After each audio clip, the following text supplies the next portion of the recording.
मैंने जब सियासत ज्वाइन की है तो पीपल्स पार्टी अताब में थी। IMF के पास जाना मजबूरी थी। मेरे लीडर्स तो हमेशा यही रहते हैं, अगर आप सख्त मायदा करेंगे तो खामियाजा आवाम को ही भुगतना पड़ेगा। मेहनत कर, हसद न कर।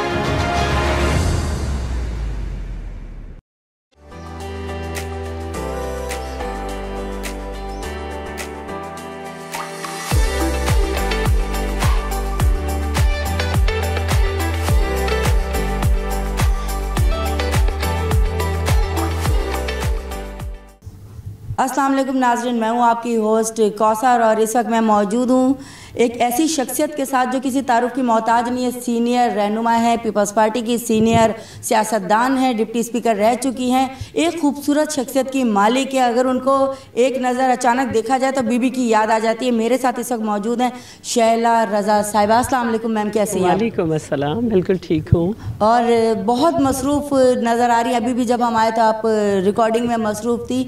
इतनी बिजी लाइफ में अपने लिए कैसे वक्त निकालती हैं? क्या मेरा हुलिया ज़्यादा बुरा नहीं, हुलिया बहुत प्यारा है लेकिन बिजी बहुत लगी आप मुझे। अपने लिए वक्त निकाल लेती हूँ, बल्कि इस बहाने निकल आता है कि अभी इंटरव्यू देना है, मुंह सही कर लो, ज़रा बाल सही कर लो, इसलिए निकल आता है। मेरा पहला सवाल ये कि इस वक्त ज़ाहिर सिंध में पीपल्स पार्टी की हुकूमत अभी से नहीं 14-15 सालों से चली आ रही है। आवाम को शिकायत ये है कि आवाम कहती है कि हमारे लिए पीपल्स पार्टी ने कुछ नहीं किया। अगर आवाम ऐसा कहती तो हमारी कराची में बढ़ती हुई मकबूलियत और बढ़ती हुई सीटें ना होती। हमने कराची को इंफ्रास्ट्रक्चर दिया है, सेहत की तमाम सहूलतें दी हैं। जो कराची में सहूलतें हैं इस वक्त पूरे पाकिस्तान में नहीं हैं। और इसके अलावा कराची 6 नंबर पर ख़तरनाक तरीन शहर था और हमने इसे पीछे ले जा के 136वें नंबर पे ले आए हैं। कराची में सिर्फ एक जर्नल यूनिवर्सिटी थी, कराची यूनिवर्सिटी। हमने लियारी में मेडिकल कॉलेज दिया और जर्नल यूनिवर्सिटी दी।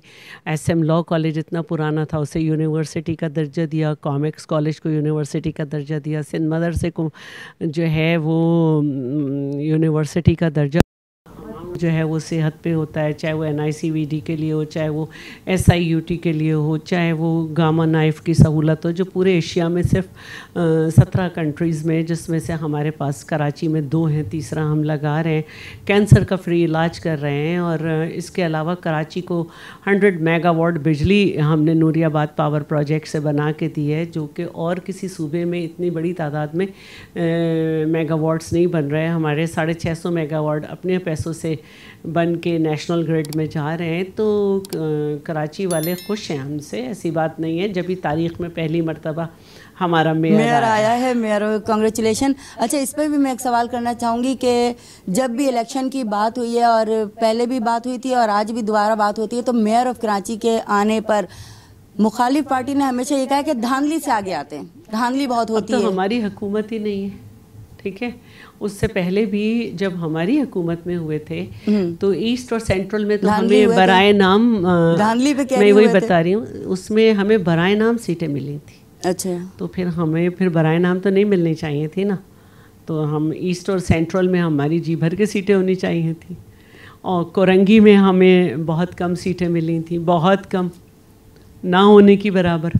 तो अगर मलीर में या साउथ में या वेस्ट में थोड़ी सी हमें मिल गई तो इसमें कौन सी ऐसी बात है? ये थोड़ी है कि लोग आपको भी पसंद करते हैं, कुछ हमें भी पसंद करते हैं। बिल्कुल ऐसा ही है।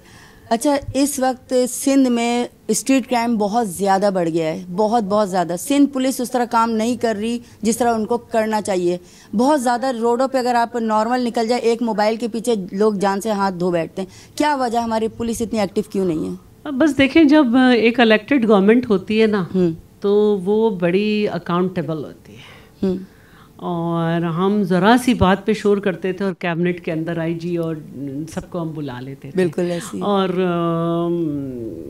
मैं ख़ास तौर पर मेरी वजह से एक IG की भी छुट्टी हुई, दुआ जहरा केस में। और इसके अलावा फिर भी हम, हालांकि हमारे साथ पुलिस ने बहुत कॉपरेशन की।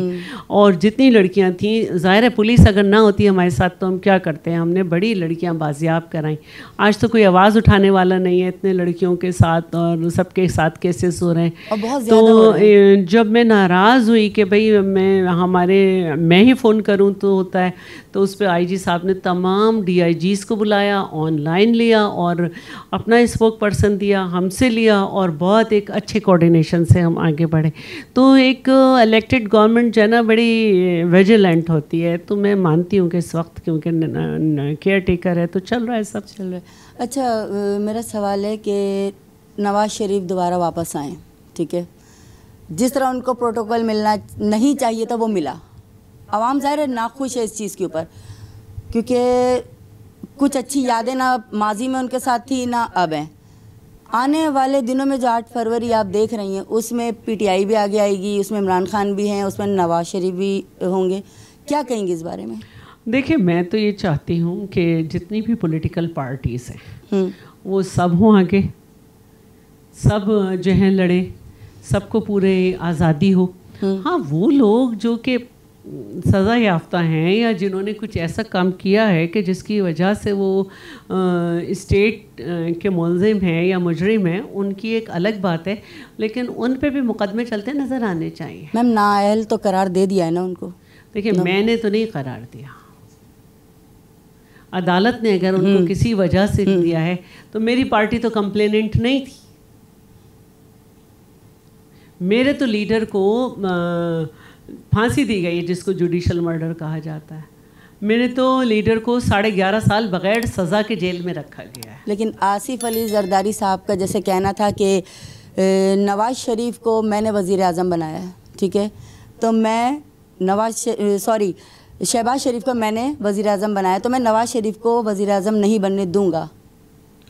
इस पे क्या कहेंगे? इलेक्शन का वक्त है, वो खुद निकल रहे हैं, इससे पहले वो खुद निकल के कैंपेन नहीं कर सके थे, हम सब निकल रहे हैं। और हम तो देखे नहीं कह रहे, आपसे पहले भी मीडिया पर्सन थे, आप भी मीडिया पर्सन है। मीडिया जो है वो आवाम की ज़बान, आवाम के कान, आवाम के जज्बात का इजहार करता है। तो आपने अपनी राय नहीं दी है, आप जो लोगों से मिलती हैं उनकी राय दी है कि उन्हें लोग नापसंद कर रहे हैं।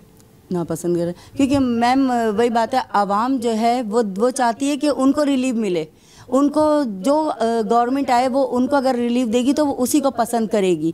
अभी जो हालात कराची के चल रहे हैं, सिंध में IMF से कर्जा लेने के बाद, जो उनकी शराइत को मानने के बाद जो आवाम के ऊपर बिजली बम गिराया जाता है, गैस के मद में उनसे पैसे घसीटे जाते हैं, उनके ऊपर महंगाई का बम गिराया जाता है, पेट्रोल बम गिराया जाता है, वो जो फेस कर रही है वो हमारी आवाम फेस कर रही है। उसके बारे में क्या कहेंगी आप? देखिए, पहली बात तो यह है कि IMF के पास जाना मजबूरी थी, PTI भी गई जी, लेकिन मैंने कहा ना कि अगर आप लाडला बना के लाएंगे, अपनी पसंद के लोगों को लेकर आएंगे, तो उनके पास वो सियासी समझबूझ नहीं होगी, वो एक्सपर्टीज़ नहीं होगी। उन्हीं के वज़ीर ख़जाना ने, शौकत तरीन ने कहा कि PTI ने बड़ा सख्त माहिदा किया है, बड़ी सख्त कंडीशंस किए हैं, और फिर उसके साथ साथ उन्होंने ये कहा कि पीपल्स पार्टी ने बहुत अच्छा माहिदा किया था। तो अगर आप सख्त माहिदा करेंगे तो खामियाजा आवाम को ही भुगतना पड़ेगा ना। मैम, कब तक भुगतेंगे? जब तक नाअहल लोगों को थोपा जाता रहेगा, अब तक नाअहल लोगों को थोपा जाता रहेगा। आप GDP देख लें, पीपल्स पार्टी के दौर में अच्छी थी। आप एक्सपोर्ट देख लें, पीपल्स पार्टी के दौर में अच्छी थी।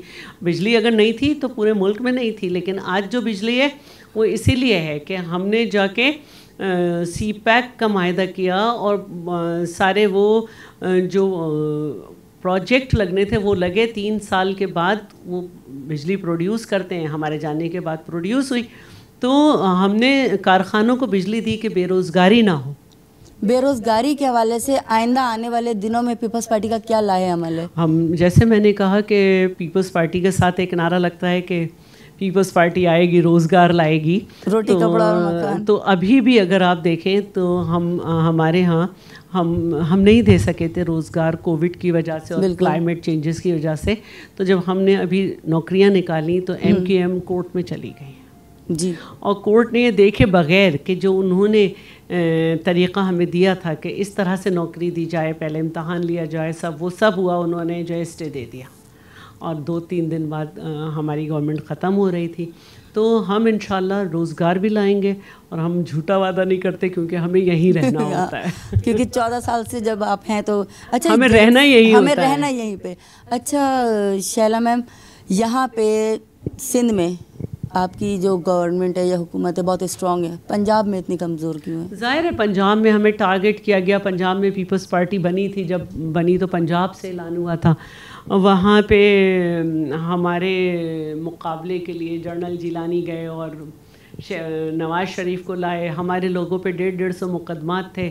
17 लोग जो थे उनको फांसियाँ हुई वहाँ पर और कोड़े पड़े। तो इंसान कितनी देर खड़ा रहता है? आप देखें कि अब लोग क्या करते हैं, हमें सियासत नहीं करनी, ये नहीं करनी। पीपल्स पार्टी के आज भी नाम ले हुआ है वहाँ पे, और हम तो हैं भी। नून लीग का तो यहाँ पे एक MP एक MNA नहीं है। ऐसा ही है। आइंदा आने वाले दिनों में अभी जिस तरह के हालात नज़र आ रहे हैं, ठीक है, और पार्टीज़ वादा करती हैं, और खैर जितने भी हुक्मरान आते हैं वादा ही करते हैं, वो पूरा कहाँ होता है। लेकिन हमारी जो पार्टी है हाफिज़ नईम, उनका हमेशा ये कहना था और आज भी यही कहना है कि अगर मुझे मौका दिया जाए तो मैं कराची का नसीब बदल दूंगा। इस बात से कितना आप? तो नहीं दिया ना हमने मौका, हम नहीं समझते कि वो नसीब बदल सकते हैं। नस्ला टावर को देखते हैं वो। सही। अच्छा, कुछ आपकी लाइफ के बारे में, सियासत में कैसे आई?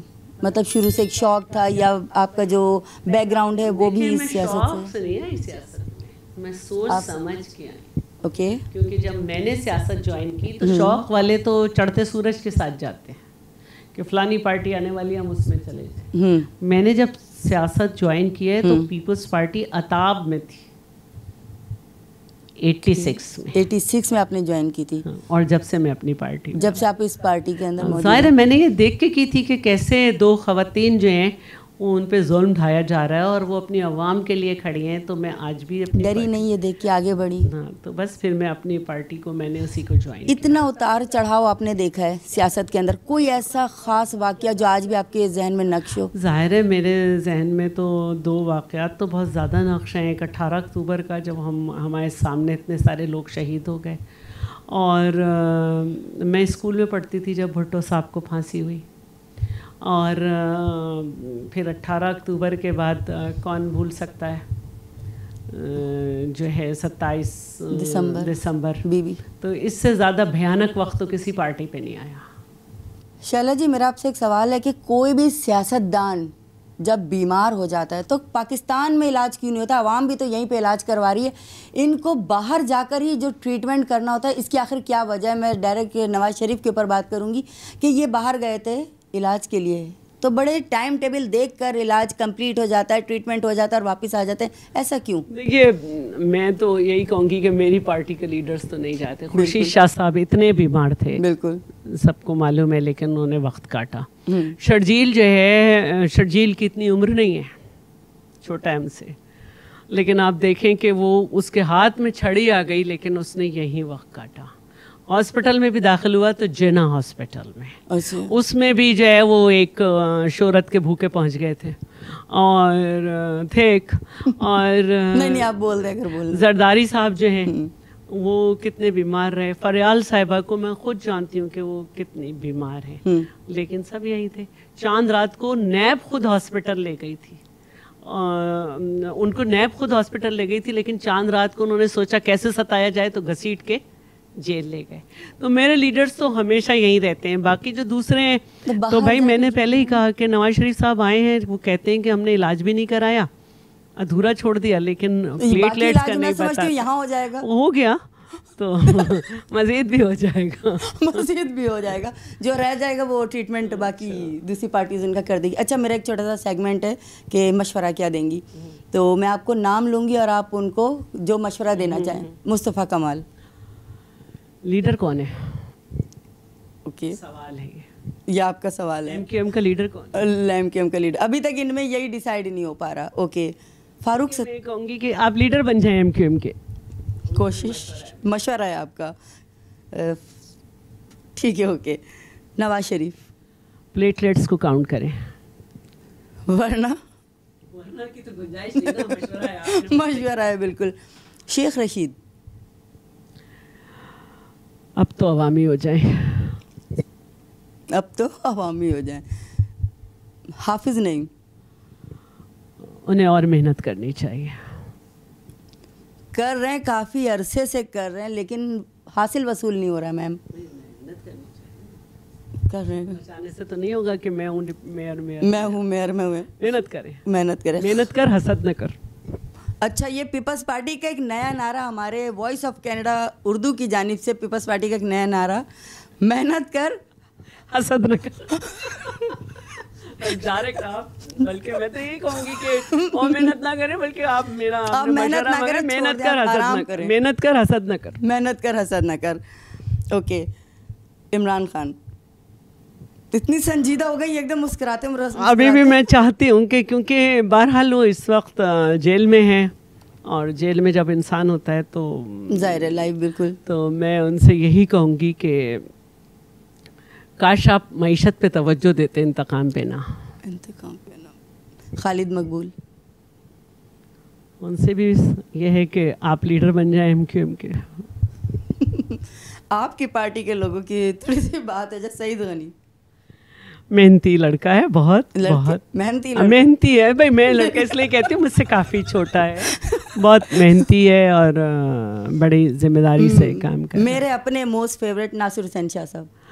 नासिर हुसैन शाह साहब जो है ना, उनका कमाल ये है कि वो इतने तहम्मुल से चलते हैं, तो अल्लाह करे उनके तहम्मुल में और इजाफा हो। उनके अंदर बर्दाश्त भी बहुत है, तहम्मुल बहुत है, और माशाल्लाह जब भी मिले वो मुश्किल हालात में भी मिले तो वो बहुत पोलाइट और प्यार मोहब्बत से बात की।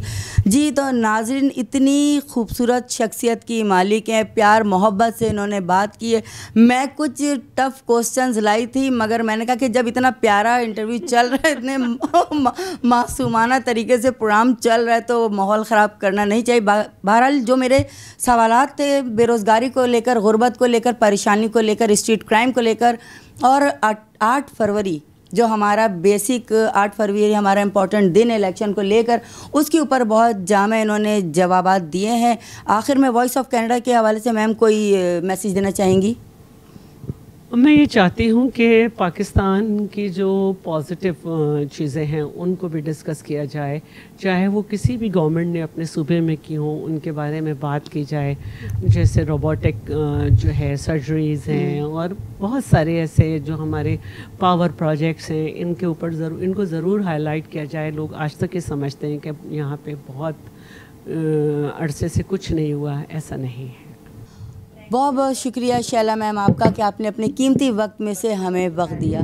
जी, तो नाजरीन, आज आप हमारे साथ मौजूद थे, और शैला मैम के साथ आज हमारा प्रोग्राम आपने पूरा देखा, एंजॉय किया। मुल्क की बेरोज़गारी, महंगाई, परेशानी, गुर्बत, स्ट्रीट क्राइम से लेकर 8 फरवरी के इलेक्शन के ऊपर हमने इनसे सवालात किए, और इन्होंने उसके मुकम्मल जवाबात हमें दिए। नाज़रीन, इसी तरह हमारे साथ प्रोग्राम से जुड़े रहिए, और आइंदा आने वाले दिनों में मशहूर सियासतदानों से हम आपकी मुलाकात कराते रहेंगे। इजाज़त दीजिए, अपनी मेज़बान कौसर को अल्लाह निगहबान।